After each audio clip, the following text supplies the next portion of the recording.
another edition of It's Just Me, hosted by Brent Fox. Today I'm just going to do like a variety of topics. I'm not really just going to harp on one.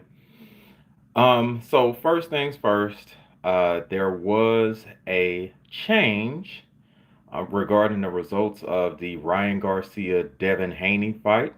That Ryan Garcia victory has now been overturned, and Ryan Garcia is facing a 1 year ban, from what I understood.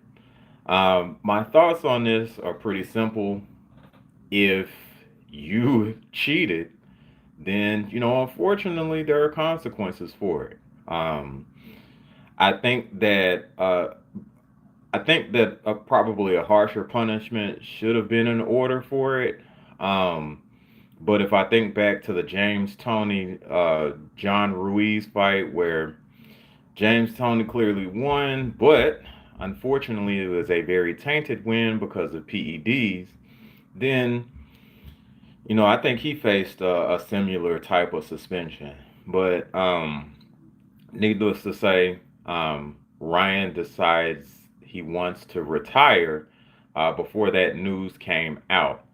I think that it's very irresponsible of Ryan Garcia to try to avoid having to be accountable for his actions. Oh, we've got a special guest. Hey, son. Hi. You want to say hi to the people real quick? Say hi. Hi. All right. I'm going to play Spider-Man, okay? Okay. All right. Thank you. Okay. So, um, yeah, I think that it's very irresponsible for Ryan to evade, his punishment as a result of his actions. And to be quite honest with you, that's childlike. Um, that isn't anything that I would not say to Mr. Garcia's face. I don't think that I'm being overly disrespectful or stepping over the line when I say something like that. As a grown man, if you do something wrong, you will be held accountable for it. And unfortunately, you have to man up and face your punishment. Sean, close the door, please. Thank you, sir. Um, but yes, needless to say, I don't know when the 1 year ban actually begins. I don't know if it actually begins the night of the fight, which would have been April 20th of 2014, not 2014, 2024, sorry. And or if it actually begins today, which is June 20th of 2024. I hope that we get details on that. Um, the other thing is this. If there's drug testing for a fight and a fighter actually has a failed result, um, supposedly before the fight, um, I'm not sure how that actually works. I think the process kind of needs to be re-examined on that. If we're able, and there's another case like I think Dillian White had fought. I think it might have been Oscar Rivas, and he tested positive for drugs, and they didn't even tell Rivas's camp anything. They just went ahead and fought, which is extremely dangerous. Um, because you never know what happens in the sport of boxing. But yeah, there needs to be a closer look at the process as far as the drug testing. Needless to say, and I think that that particular process needs to be re-examined. Also, um, the situation itself requires maybe a closer look as well. Ryan seemingly not taking the training camp seriously and showing up overweight purposely. Um, and not really caring. I think a besides an obvious fine for the weight that he's over, There needs to be a close re-examining of those particular tactics. I'm not, yeah, because I think that even if someone were to again get their victory taken from them and face a 1 year suspension, um, I don't think that it's very detrimental to the career of an established fighter. Let me say that. If it's an up and coming fighter, someone who unfortunately has to work a regular job and then go to the gym and try and do training camp and get ready for this particular fight, that's detrimental to somebody like that. But with someone like Ryan Garcia, who has sponsorships and things of that nature, and he's accumulating millions of dollars, then there may need to be a heftier punishment because you're claiming that you are this Christian and that you are trying to do things to help children, yet you spew out inappropriate and vulgar things to people's wives. Um, and I think someone else's daughter. So yeah, I don't. I'm not a real big fan of you know telling people to suck your duck in the name of Jesus. That's terrible. Um, so yeah, I think that Ryan needs some serious help. Um, and I hope that eventually down the line he gets it. But mark my words, someone like that who evades consequences and feels like they can pretty much do whatever they want, they they unfortunately have to hit absolute rock bottom before they decide that there's a need for change. Um, it's just not a situation to where he's going to learn his lesson off of this instance. I think of athletes like Johnny Manziel. Um, you basically have to hit rock bottom in order to just basically learn your lesson. And I think that's the path well, not think. I know that's the path Ryan Garcia is going down. Um, there may be some things that I do not like about Mr. Garcia, personality wise, but as far as being a boxer or a fighter, rather, I think that he's immensely talented. But again, with immensely talented people, there are huge side effects, and unfortunately, Mr. Garcia is showing his all over the internet. I also think of people like Antonio Brown, who used to play for my Pittsburgh Steelers, and he was an extremely dominant receiver. There was a spectacular 6 year run that he was on where he was able to get at least 100 receptions and also 1,000 yards. Um, I do not think, maybe with the exception of, I want to say I want to say Burt Emanuel, but I'm not even sure that he was able to sustain that. Salute, Coach 67. Um, I don't even think that he was able to do that.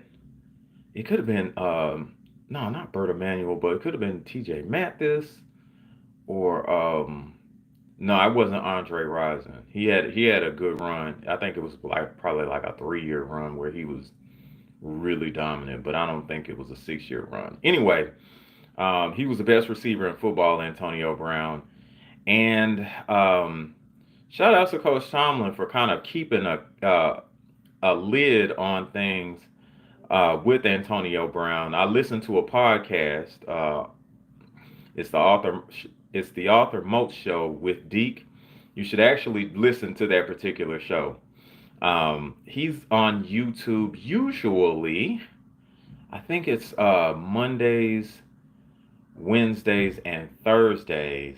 I think this week he's on vacation, but he did do a show today. So yeah, check out the Arthur Moat Show with Deke. And there are several stories regarding Antonio Brown's behavior and how Coach Tomlin was able to kind of keep a lid on it for quite some time. Hey, Joe. Salute, brother. Salute, man. Thank you for coming on. Um, but yeah, when I think of immensely talented guys with personality issues, I think of I do think of people like Johnny Manziel. I do think of people like my Antonio Brown. And again, unfortunately, I'm going to reiterate here that it is going to take Ryan Garcia to actually hit rock bottom in order to basically see the light or see the error of his ways and then try to mend or fix things. But it's going to take him hitting that rock bottom. He's not taking accountability for his actions at this particular point. He's trying to quote unquote get ahead of the curve and retire from boxing so that way, he doesn't really have to face the 1 year ban, which is really unintelligent because if you do decide to retire, the decision for your punishment has already been made. So even if you unretire, you still probably have to sit out another year. I don't think that that was considered at all. Um, and unfortunately, he is going to have to be accountable for what he's done. And even though he may not want to, it has to happen. So again, look for this behavior to worsen. Look for him to lose things, and unfortunately, look for Ryan Garcia to start spiraling downward. Um, there's no other place for him to go but down. He's shown some very irresponsible behavior, and he's not about to stop. Um, hey, salute, relax, and rain. Thank you so much for stopping in, brother. But yeah, again, people like that do not learn their lesson until they actually hit rock bottom. So, in other news, um, I think the fight has actually been changed to a no contest. So, Devin's O actually remains intact. I think that there is a purse bid for the Sander Martin fight if Devin elects to take it for a unification. I think that that would be a pretty good fight for him to actually come back to. Sander Martin is a very good boxer, but he's not as powerful, and it'll allow it'll allow Devin an opportunity to basically get back into a rhythm and not feel very threatened at the same time. Now, this is boxing and anything can happen, but I think that with Sander Martin's lack of power, I don't think that he'd be in any immediate trouble. Now, that's not to still say that Devin shouldn't be defensively responsible, but I do think that it would be a good fight for Devin Haney. That way, he also remains very active like he has been. Um, I think that if he goes ahead and takes the Sander Martin fight, he'd be a unified champion. Um, of course, he'd be a lot more desirable to the other guys at the 140-pound division because they may want to unify belts. And who knows if the business side actually goes correctly, he could be a unified 100. He could be another undisputed champion and matching Terrence Crawford um, twice. So, I would probably be on the lookout for that. Um, Now, on to other news involving football. Okay. I am very excited to report that my Pittsburgh Steelers had OTAs this past few weeks, and the reports, for the large part, was actually good. Um, Very excited to see Najee Harris back in action for the first few days. Cam Hayward even made an appearance. We had, excuse me, some great work from none other than Calvin Austin III, from what the reports were actually indicating. Russell Wilson seems to still be Russell Wilson. And Justin Fields, who was a very hot topic of conversation, was labeled as inconsistent. Now, Dale Cavalli, to his credit, who was the reporter that originally said that, only had come on to the, I think it was a Locked In Steelers podcast. I think that you'd be able to catch that with reporter Chris Carter, and he's usually on weekdays. The times actually vary from when he actually premieres the shows. He pre-records them, and I think he does a premiere for them. So, uh, yeah, look for those particular. If you're a Steelers fan, of course, look for Locked In on Steelers with Steelers reporter Chris Carter for specified information on Pittsburgh Steelers activity. Now, the only thing he said was that he was inconsistent. Then there were these crazy narratives that Justin Fields was bad, and that if we have to roll him out now, we're probably gonna have to bench him and all of this other stuff. That's not the case.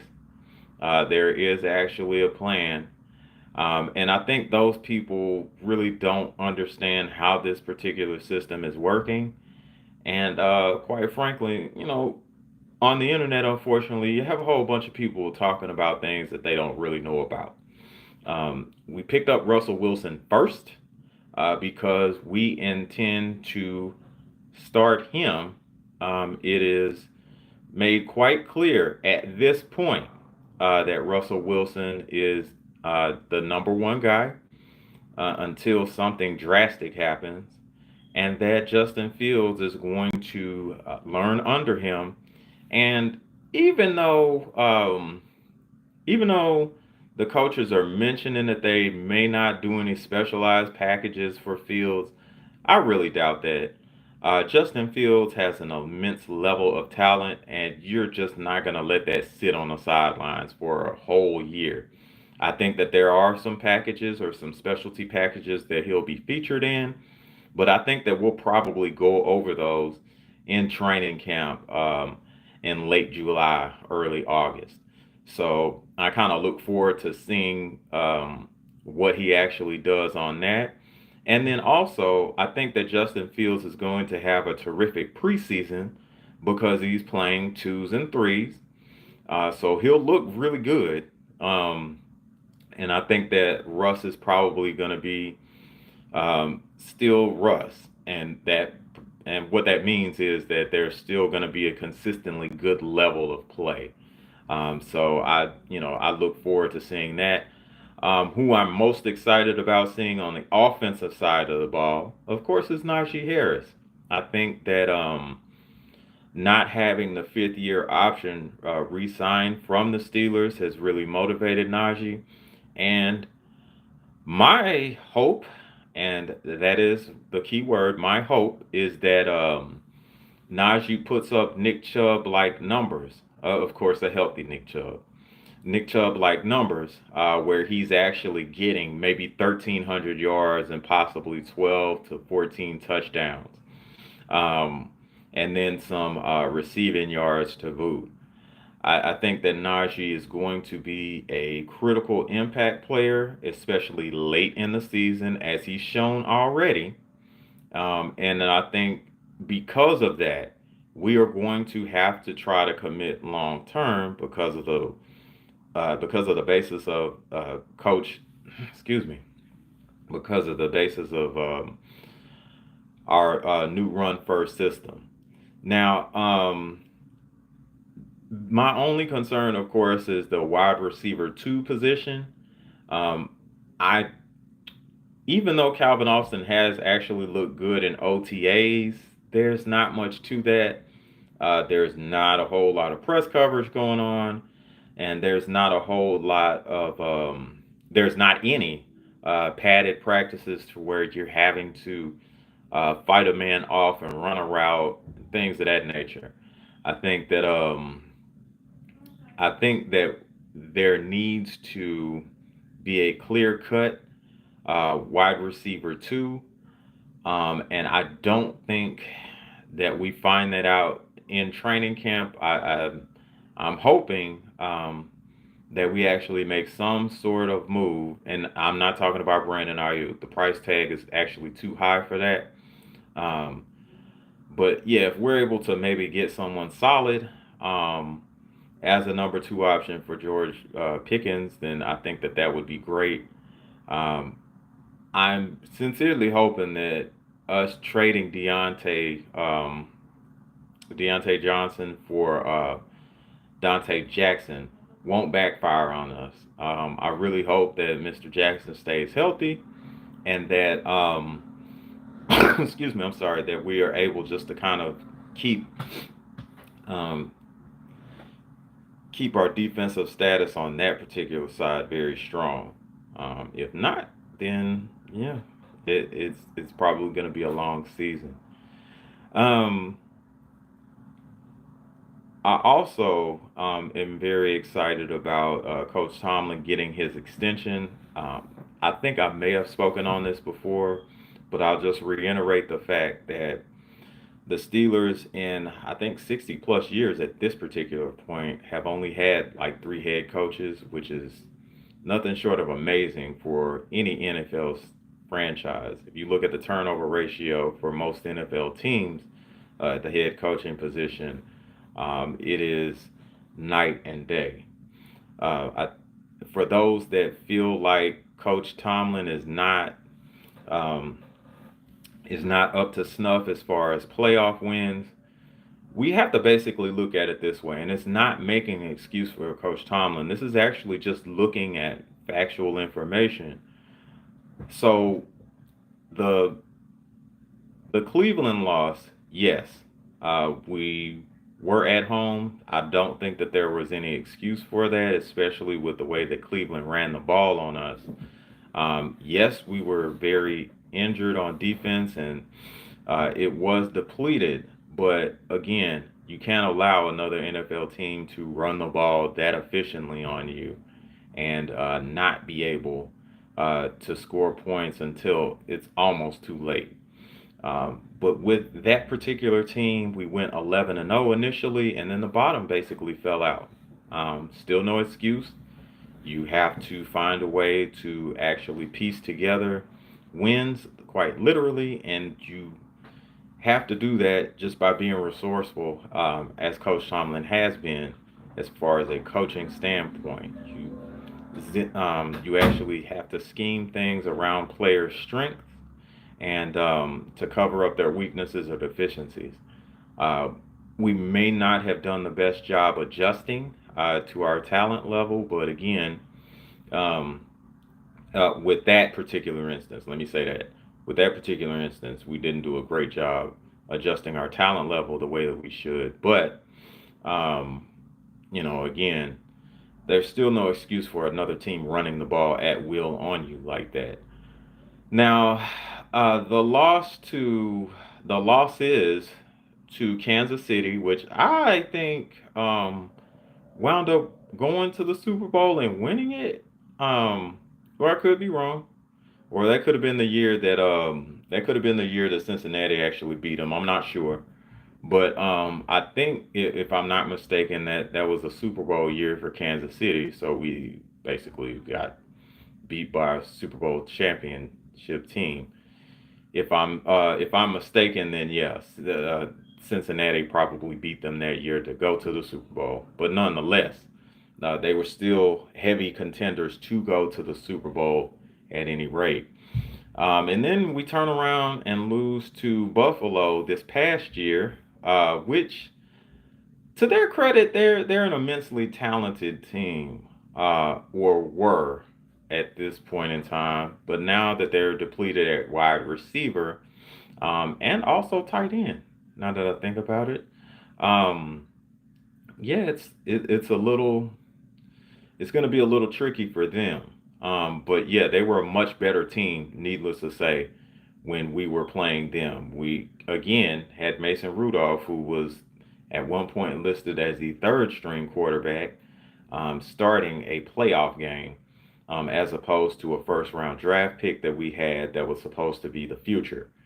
Um, Also, when we dropped the game to Jacksonville, that's inexcusable. You cannot let Blake Bortles beat you, and you sure as heck cannot allow. Oh, excuse me. You sure as heck can't allow. Oh my God, I done lost my man's name, Leonard Forte. You can't allow Leonard Fournette. Excuse me, Leonard Fournette. Leonard Fournette. I'm sorry. You can't allow Leonard Fournette to actually just bludgeon you basically to death with these long runs and not not be defensively responsible. Now, as far as the loss to New England, okay, so unfortunately they have our number. That was an AFC Championship game. And to be quite honest with you, those particular years, the 16 and 17 and 17 through 18, that was our actual Super Bowl window, I believe. And,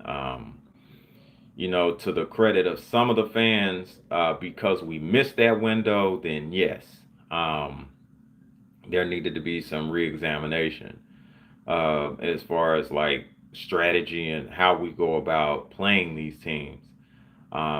There's no excuse to drop into Jacksonville. There's certainly not an excuse.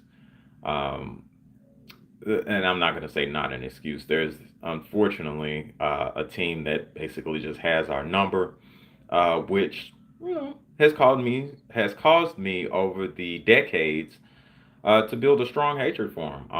Even when we lost to a very bad New England Patriots team, uh, I was still as enraged as I was when we actually lost the AFC championship game to them. So I still hate them, regardless of who's head coach. Congratulations, Coach Mayo, but blank you at the same time. Okay, I don't like your organization. Uh, never, I never will. Okay, I don't see myself really liking the boys in Boston that play football.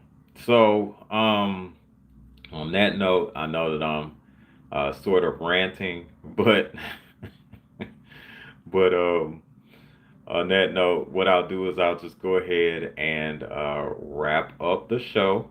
I just wanted to come on here fairly quickly for a few moments, just kind of um, discuss topics that were kind of at the top of my head, and just kind of get those out, and then we just kind of move on uh, to something else next week. I cannot think of, but I'm sure next Thursday I'll have it. But yes, for those tuning in, thank you so much for stopping in. And again, um, excuse me, thank you to my brothers that actually checked in. Speaking of such, please check out my brother Jared O 11 Green Southern Baller Show. Usually that comes on Sundays at 3:30 p.m. Central Standard. My brother Coach 67 Sports TV. He's usually on Saturdays at 2 p.m. For Bayou Sports Talk. Great show. Great show. Please check him out on all social media platforms around that particular time. There's also my brother Cadillac Red. Please check him out. He has BS and on the Beltway. Usually that comes on Mondays and Fridays, I believe now. I think the time may have changed. Usually it is around or was around uh, 3:30 p.m. Central, but I think it's closer to 7:30 p.m. Central Standard Time. Um, so check it out at that particular time. I think on Mondays and Fridays he'll be on probably 7:30 p.m. Central Standard. Um, and it's Monday and Friday. I think on Wednesdays he may still do the views from the LAC. If that's the case, I think that he still does them probably around 3:30 p.m. Central Standard. If not, then of course he does them at that other time slot, which is probably going to wind up being 7:30 p.m. Central Standard as well. So please check those shows out. I want to give a really big shout out to Black Fight Fan and CC Reacts. I did receive my straight drop. I am using it. As a matter of fact, once I get off the show, I'm gonna go ahead and use it, and then do a little bit of physical activity. And in a few weeks, I should be able to report some results. Again, I want to thank everybody for tuning in to It's Just Me, hosted by Brent Fox. I will see you all next week.